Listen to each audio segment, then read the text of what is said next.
For some reason, there is some type of superiority complex when it comes to globe earthers and their beliefs versus the people who they would like to coin as flat earthers. Somehow, globe earthers believe that they are so smart that everything that they say, you must go along with. You must agree. And if you don't, it's because you're too stupid or too dumb to understand what they're saying. Now, anybody with common sense can clearly see that this is a contradiction. So, I, along with Michael J., were discussing curvature, or the lack thereof.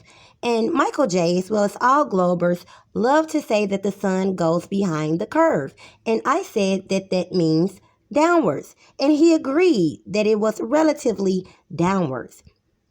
But the twist comes in where I stated, so no upwards curvature is required from your location in Antarctica, heading north to America, but downwards curvature is so-called required from my location. Pure stupidity.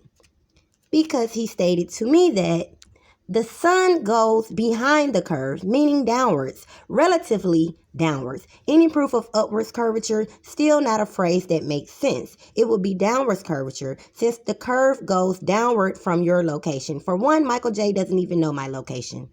So he said from my location. So when I switched locations, as I stated, and I mentioned, what about from your location in Antarctica? As if he was in Antarctica, since he gave me a given location. And he stated that, again, any proof of upwards curvature? Of course not, because that doesn't exist on the globe. How many times do I need to repeat that? There is no downwards curvature, not upwards curve. There is downwards curvature, not upwards curvature, he says. So, of course, I can't prove upwards curvature. Dimwit. Who's the dimwit here? If there's downward curvature, then there should be upwards curvature, right? But he doesn't want to say that the North Pole is up, so therefore he has to completely go against that. And then he says, nope, it would both be downwards curvature.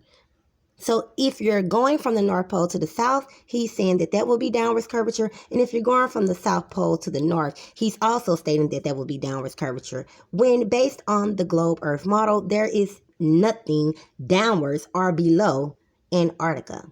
The dumbest thing I've ever heard. If you cannot prove upwards curvature, then there is no globe. Globe Earth fail.